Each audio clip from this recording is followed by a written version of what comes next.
Hey, I'm Shaye Wanner, and you are listening to the Casual Cattle Conversations podcast. Whether you are a seasoned rancher or just curious about the cattle world, this podcast dives into the stories, science, and strategies shaping the future of ranching. Let's get started and keep your herd ahead of the herd. Does tax season make you want to bang your head against the wall? Is billing a bad word in your household? Does meeting with your ag lender make your blood pressure rise? Stress a little less with cattle management software, Performance Beef. It tracks important feed, financial, and health data, all in one system. The result? You can pull inventories, detailed financials, and invoices in minutes. Get ahead for next year's tax season. Visit performancelivestockanalytics.com to learn more, and you can find that link in the show notes. Folks, I am excited today because this is a solo episode, and you longtime listeners know I don't do very many of those.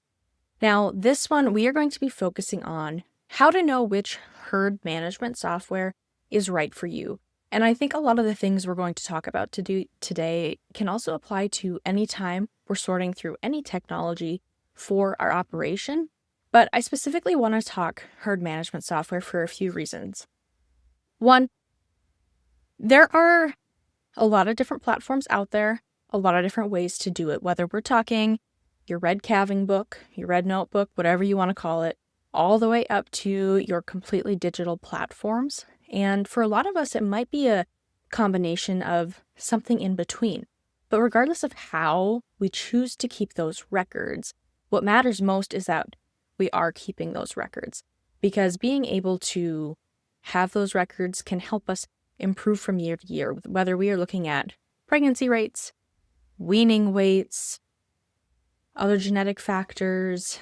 Some of that could even tie into nutrition. Really, any management decision we want to make, we can look back at those herd records for some data to kind of back up our decisions and make sure that some of those things actually did happen, to what extreme they happened, and where we need to start to fix it. There is one more thing that we should probably bring up when it comes to these herd records, and that's having the right system can really overall help increase your profitability, like we talked about, as far as being able to make more informed management decisions, but it's also going to reduce your stress load, at least for the person who is keeping those records. Because if it's the right system for you, it's going to feel seamless, it's going to make sense, and it's going to be efficient, so that way you're not wasting a bunch of time. Because they're so important to keep, but they do take time, and it is something you don't want to rush through because you want to make sure everything's correct. So even just the profitability and reducing stress on the operation, I think those speak for themselves. So let's dive more into it. There are 6 key factors that I really think ranchers should consider when we're talking about how to pick which herd record management system is for you. And I'm speaking from someone who grew up on the seed stock side, still am today, but don't do a lot of the record keeping on that, and then transferred into more of a commercial operation.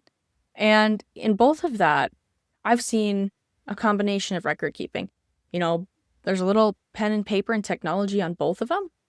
There's more advanced technology. There's just, maybe not more advanced technology, but there's just different types of technology that have been being used. My mom really has her own system.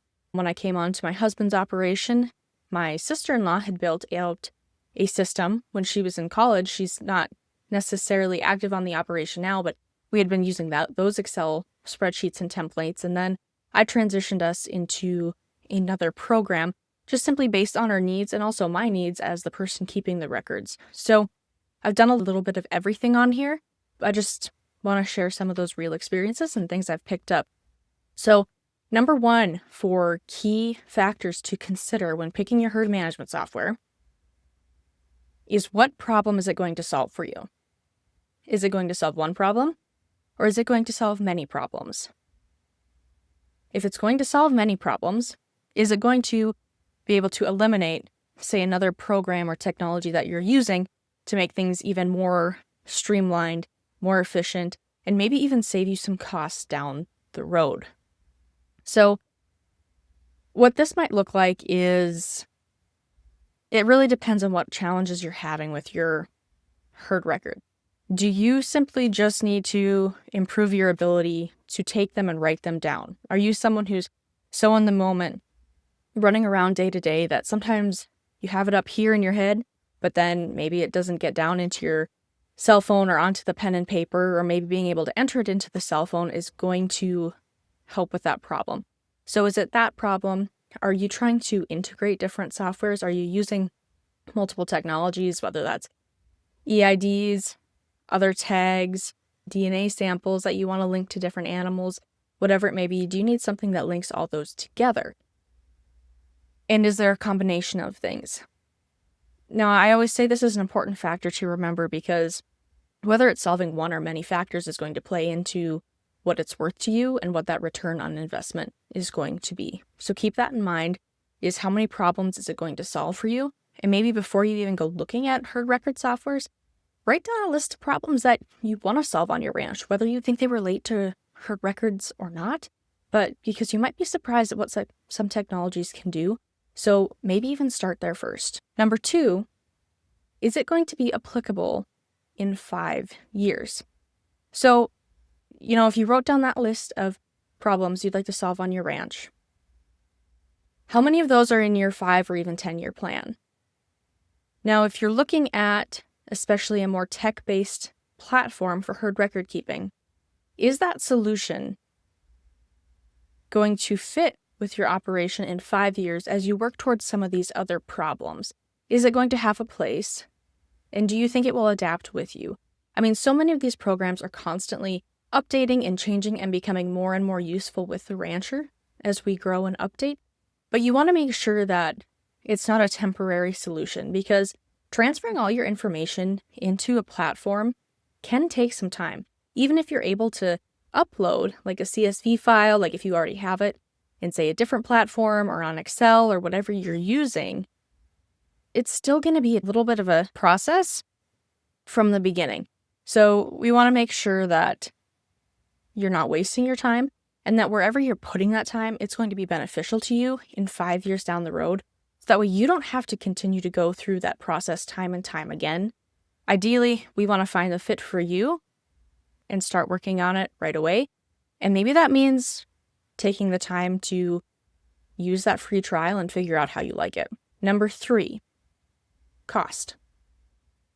We talked about this a little bit when we talked about, is it solving one problem or many problems? And that's what it's worth to you and what the cost is worth. So there might be a super cool platform out there that you want to use, but are you going to use all the features in their fullest capability where you are going to see that return on investment? And maybe you don't in the first year, maybe it's, down the road you use it, but you want to keep that in mind. And, how is that cost? Is it a cost per head? Is it, from this range of animals, it's free. From here, it's at a lower cost. And then when you get over here, it's increasingly more expensive. But as you have more animals to manage, I understand that can become more valuable to you as well. But just keep that in mind when you're looking at the return on investment and the cost. Are you going to use all those features, and do you need all those features? Because that goes back to, again, how many problems is it solving for you? So keep that in mind when you're looking at a platform. Number 4, user access. This ties into cost and also how many problems it's solving for you. I think about the platform we use, and it's really nice because my husband, myself, if my father-in-law wanted to, he could also have it. We could all have the app on our phones. We could all update in real time if we wanted to, and that would all sync wonderfully, right? We all have access to that. But maybe there are some platforms where only one person can have access, and after that, another user might cost more. So keep in mind user access when you're looking at the cost of the overall platform. Maybe only one person needs access to it. Maybe 2 or 3 do. So keep that in mind depending on how many people, how many hired hands, whatever it may be, need access to that information. But also take that to another level. Do all those people need access to that information every day? Or do some of them only need access to the information a couple times a year when they want to look stuff up? Because maybe you can fill in the gaps there in other ways and get creative too. But keep in mind user access when you are looking at those herd management platforms and the cost and return on investment that they'll provide. Number 5, especially when we're looking at tech platforms. Is it web-based? Is there an app? And can you use self-service? And do you have self-service where you'll be needing it? These are all things that are important, especially if you're using an app. Say, even if you don't have self-service, is it going to automatically sync once you get to self-service? That's going to be a big factor. Or do you need to be on Wi-Fi? Because that might be very limiting for a lot of us depending on where we are located. And so I brought up web-based right away. If the platform is only web-based, there's no app, you can only use it on, say, your computer, how are you going to keep track of those notes in the moment until you get back to your computer? And maybe if you're like me, I really like to have a combination of both. If it's like a simple entry, like treated this cow for pink eye, or, moved bulls or pulled bulls on this date, moved these cows to this pasture, whatever record it might be, those simple ones are easy to do on my phone. But if we're looking at maybe some of the larger ones, if we're, talking about we worked calves today and we gave this many shots, we poured them, we did X, Y, Z, maybe some of those I want to do on my computer a little more, just because there might be a few here or there, or maybe we were missing this calf, yada, yada, yada. Just anything like that. Sometimes I like to use the web-based platform a little more. So keep that in mind as you're looking at these. If you just want a web-based, if you want something that's app-based, do you want both? And then again, how does it function without Wi-Fi or without cell service? So that way you can keep in mind what's going to work best for you in your area. I live in an area where, for the most part, we have pretty good cell service. And if I need to, I can just drive to the top of a hill to get enough service in the pasture. But I know a lot of people don't have that. So keep that in mind. And finally, ease of use for those who need it. Now, when we are talking about user access, how many people need it, but also what are the technological capabilities of those people who are using this platform? Are they pretty high tech? Or do they need a little more help learning and using stuff? Are they open to learning it? Or are they a little more resistant to technology? I really don't think how technological you are or how adaptive you are to technology has much to do with age. I know some pretty advanced people in the older generation who can grasp what's happening with technology and learn it pretty quick. And I also know some younger people who are really hesitant and resistant to it. So I think it comes down more to mindset. But keep that in mind on your operation. Who needs the app? Who wants the app? And how easy is it going to be for them to run it? Now, I said app. Sorry, that's what I'm used to. But same thing, even if you are going to, say, make your own Excel spreadsheet. Is everyone on your operation who needs to access that able to understand what you have going on there? And are they going to input things in the correct format? So just keep that in mind. Now, a bonus thought that came up as I was talking through this with you all is taking that time to onboard. And, early on I talked about maybe you need to take that time to sort through some free trials to see which app is going to be best for you. But also, if you're going to do that, take the time to fully onboard. Have a meeting with someone from the company. Make sure that you are going to use this to its fullest capability. Talk with them about, here are my main problems I want to solve. So that way you are using the best features you can. And I think sometimes it's overwhelming because there can be so many neat features in these programs, but we don't always know where to start. We're starting at the bare bones. When we switched platforms over a year ago, I know that first year I did not use our platform to its fullest capability. But this year I'm using it a little more than I did last year. And we're getting there. It's just taken time and it's taken a transition. So keep that in mind as well as you're working through these. But don't be afraid to take that time to onboard and ask those company reps for help and support along the way. So those are my main tips for what to think through when you are picking a herd record management program or herd record software. Kind of feels like a mouthful the whole time I've been talking to you guys, but just to recap that, what problem or problems is it going to solve for you? Is it applicable in 5 years or more? What's the cost of it? What's user access look like? How many people need it, want it, and can have it within that cost range?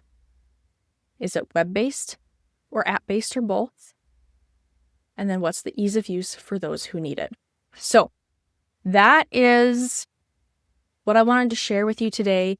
Thank you all for listening. Remember, the best way to support this podcast, as well as your other favorite podcasts, is to leave a rating or review and share it with a friend who would find this information valuable.